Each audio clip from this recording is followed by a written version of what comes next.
Shalom, selamat pagi, salam sejahtera untuk kita semua. Saya berdoa kiranya kita semua ada dalam perlindungan dan kasih setia Tuhan. Amin. Mari kita meminta pimpinan Tuhan di dalam doa sebelum kita renungkan makanan rohani pagi ini dan memulai hari. Mari kita berdoa. Tuhan Yesus yang selalu baik dalam hidup kami, kami mengucap syukur untuk segala rahmat, kebaikan, kemurahan-Mu dalam hidup kami. Dan pagi ini kami mau memulai pagi ini dengan pimpinan-Mu Tuhan. Kami perlu Engkau untuk menguasai hidup kami, menolong kami dalam segala keputusan-keputusan yang harus kami ambil dalam setiap pekerjaan dan juga hal-hal yang harus kami kerjakan hari ini. Kami rindu kuasa-Mu menolong kami, memampukan kami menjadi anak-anak Tuhan yang senantiasa semakin berkenan di hadapan-Mu. Terima kasih Tuhan, kami siap mendengar, jadi pelaku firman dan rindu melakukan segala firman-Mu dalam kehidupan kami. Haleluya, terpujilah nama-Mu. Amin. Judul renungan hari ini adalah mengendalikan emosi dalam terang firman Tuhan. Natsnya terambil dari Amsal 16 ayat 32. Bapak Ibu Saudara, dalam kehidupan kita sehari-hari, tentu kita sering dihadapkan dengan berbagai situasi yang bisa memancing emosi, betul? Mulai dari kemacetan lalu lintas, perbedaan pendapat, hingga kesulitan di tempat kerja atau di rumah sekalipun. Mengendalikan emosi bukanlah tugas yang mudah. Namun sebagai orang percaya, kita dipanggil untuk hidup dalam kasih dan damai. Yang berarti kita perlu belajar untuk mengendalikan emosi kita dengan bijak. Salah satu ayat Alkitab yang sering menjadi pegangan dalam hal ini adalah Amsal 16 ayat 32. Mengatakan bahwa orang yang sabar melebihi seorang pahlawan. Orang yang menguasai dirinya melebihi orang yang merebut kota. Ayat ini mengingatkan kita bahwa kemampuan untuk mengendalikan emosi adalah tanda kekuatan sejati. Kesabaran dan pengendalian diri lebih berharga daripada keberhasilan atau kekuasaan yang didapat melalui kekerasan atau paksaan. Di dalam Galatia 5 ayat 22-23, Rasul Paulus menulis tentang buah roh yang meliputi kasih, sukacita, damai sejahtera, kesabaran, kemurahan, kebaikan, kesetiaan, kelemah lembutan, dan penguasaan diri.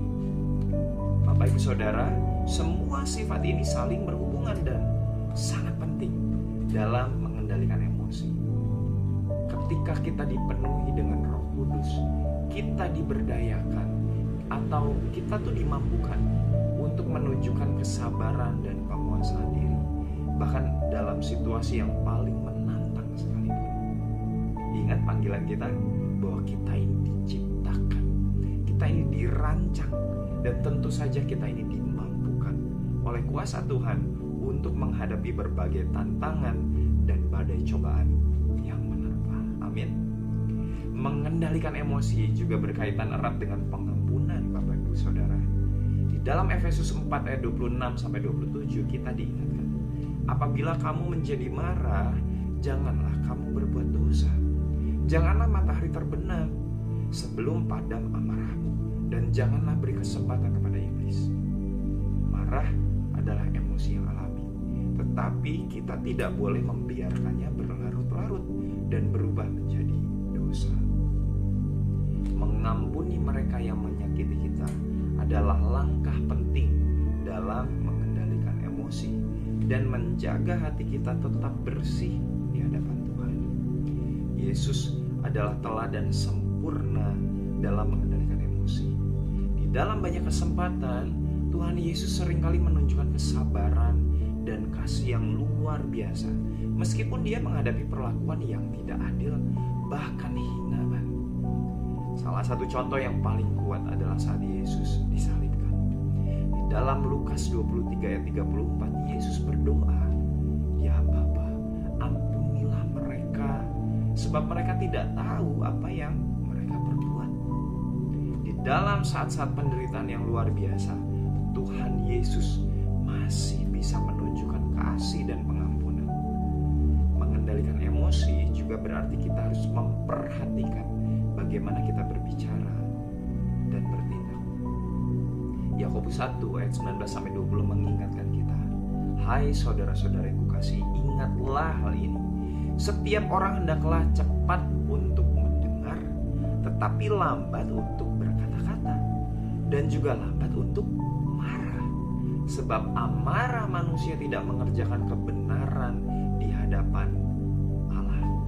Kita dipanggil untuk mendengarkan lebih banyak, berbicara dengan bijak, dan menahan diri dari kemarahan yang tidak terkendali. Dalam menjalani proses ini, doa adalah kunci penting.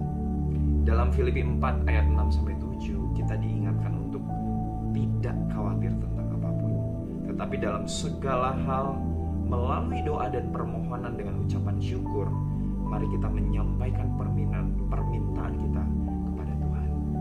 Damai sejahtera Allah yang melampaui segala akal akan menjaga hati kita, menjaga pikiran kita di dalam Kristus Yesus.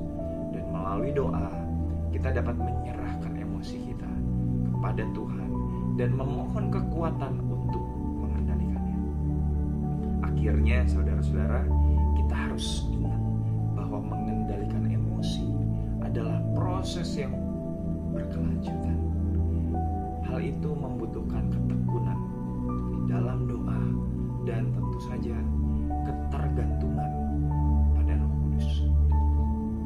Dengan terus mendekat kepada Tuhan dan membiarkan Dia bekerja di dalam hati kita, kita dapat belajar untuk mengendalikan emosi kita dan hidup dalam damai sejahtera dan kasih yang sejati. Amin. Selamat menjalani hari ini dengan kuasa Roh Kudus yang memampukan kita untuk menjadi para pemenang atas emosi kita. Tuhan Yesus memberkati kita semua.